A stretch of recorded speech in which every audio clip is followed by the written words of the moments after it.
Baik, Assalamualaikum warahmatullahi wabarakatuh. Kami dari kelompok 3, Lutfi, M. Adal Muntaha, Marcelinus, Sudit akan membawakan presentasi tentang perancangan sistem informasi penjualan toko mebel. Baik, langsung saja latar belakang dan rumusan masalah. Latar belakang: di era digital, persaingan menuntut UMKM seperti toko mebel Adang Jaya beradaptasi dengan teknologi. Sistem seperti informasi pemasaran dan pengelolaan stok krusial untuk efisiensi dan jangkauan pasar. Toko mebel Adang Jaya masih konvensional, informasi menyebar dari mulut ke mulut, hanya konsumen sering kecewa karena ketidakpastian stok dan detail produk yang tidak terdokumentasi. Kami menggunakan metode waterfall dipilih karena tahapannya terstruktur dan sistematis, cocok untuk pengembangan sistem baru dengan ruang lingkup jelas. Rumusan masalahnya: bagaimana merancang sistem informasi berbasis web yang dapat menampilkan ketersediaan stok toko mebel Adang Jaya secara akurat. Batasannya: sistem hanya mencakup pengecekan stok, detail produk dan harga, tidak transaksi pembayaran online. Data terbatas pada produk yang tersedia di toko mebel Adang Jaya. Tujuan dan manfaatnya: membangun platform web sebagai media informasi ketersediaan barang bagi konsumen, mempermudah pemilik toko dalam memperbarui data material dan harga produk secara terusan. Manfaatnya bagi toko: modernisasi pemasaran, memperluas jangkauan pasar dan meningkatkan efisiensi layanan informasi. Bagi konsumen, memberikan kemudahan akses informasi produk secara mandiri, menghemat waktu dan biaya. Tinjauan pustaka: rancangan terhadap dekomposisi sistem mencakup antarmuka data dan arsitektur perangkat lunak pedoman bagi pemrogram. Untuk web, kumpulan web adalah kumpulan halaman menampilkan informasi teks, gambar, animasi, suara. Website toko mebel Adang Jaya akan dinamis. Toko mebel Adang Jaya adalah usaha retail di Jalan Tanjung Mulia, Boyolali Timur. Showroom menyatu dengan penyimpanan memberikan konsumen. Metode yang kami buat adalah metode perancangan UML berdasarkan bahasa standar untuk membuat cetak biru perangkat lunak. Alat komunikasi antar pengembang adalah stakeholder. Baik, untuk materi selanjutnya akan dilanjutkan oleh Marcelinus Sudit kemudian. Baik, saya akan melanjutkan dari penjelasan M. Adal Muntaha. Metode waterfall dan penelitian terdahulu. Metode waterfall, model klasik yang sistematis dan berurutan. Satu fase harus selesai sebelum melangkah ke fase berikutnya. Cocok untuk proyek dengan lingkup yang sudah pasti.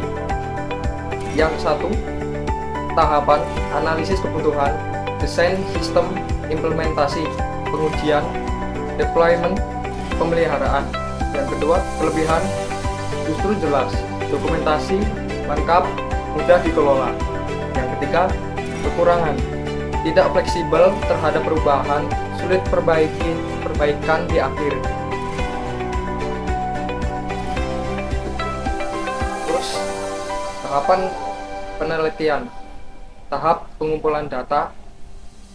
Yang ketiga, tahap pengumpulan data, riset lapangan untuk memahami kondisi asli toko Adang Jaya. 1. Observasi, meninjau lokasi toko dan area produksi, pencatatan stok, interaksi konsumen. Yang kedua, wawancara, tanya jawab mendalam dengan Rizky atau anak pemilik mengenai kendala operasional. Yang kedua, tahap pengembangan sistem atau waterfall, analisis kebutuhan, yaitu fungsional, menampilkan detail material kayu, harga terbaru, status stok. Non fungsional, mobile friendly, user friendly untuk admin. Yang ketiga, tahap penyusunan laporan, mendokumentasikan seluruh proses penelitian secara sistematis dari latar belakang hingga hasil pengujian. 4. Analisis masalah dan flowchart sistem. Analisis masalah. Yang satu, kelemahan konsumen sering kecewa karena barang kosong. Kedua, peluang, belum ada pesaing di sekitar yang menggunakan katalog web detail. Blockade sistem lama, yaitu pelanggan datang ke toko, mengecek stok, jika kosong pulang dengan tangan kosong, jika ada melakukan pembelian di tempat. Flowchart sistem baru, pembelian masuk web, login, masuk dashboard, mencari barang, jika tersedia, menyelesaikan pembelian, jika tidak, mencari opsi lain.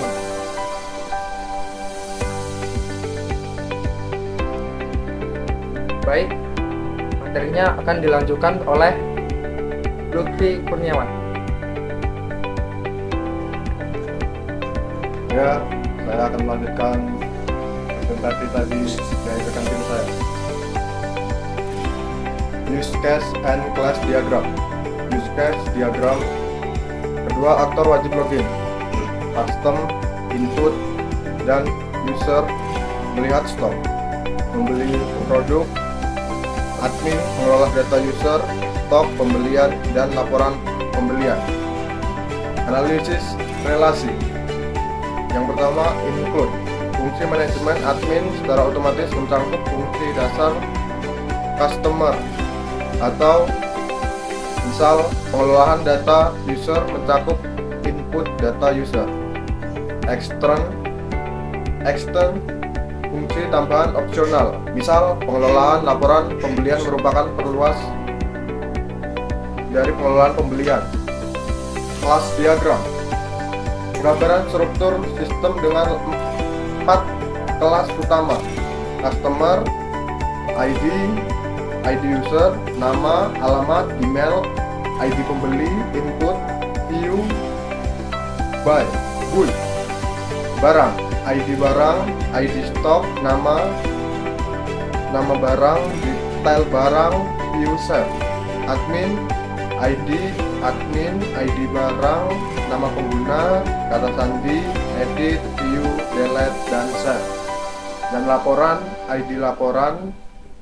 ID admin, ID user, ID barang, hasil laporan, save print. Tampilan UI, kesimpulan, dan saran. Dashboard utama, minimalis dengan ucapan selamat datang, kolom pencarian menonjol, dan tinjauan katalog produk. Hasil pencarian menampilkan produk relevan, diikuti bagian produk serupa untuk rekomendasi alternatif. Konfirmasi pembeli, status selamat pembelian, sukses, instruksi, bukti video, dan tombol kembali belanja. Laporan admin atau user, sidebar navigasi, tabel, laporan pembelian produk, kosong, dan fitur filter tanggal. Kesimpulan, sistem informasi web ini dapat menjawab permasalahan ketidakefisien informasi stok dan membantu transparansi spesifikasi produk. Saran kedepannya, sistem dapat dikembangkan dengan fitur pemesanan langsung atau booking dan integrasi WhatsApp giveaway. Mungkin cukup segitu dari kita, kurang dan lebihnya mohon maaf. Saya akhiri. Wassalamualaikum warahmatullahi wabarakatuh dan selamat siang.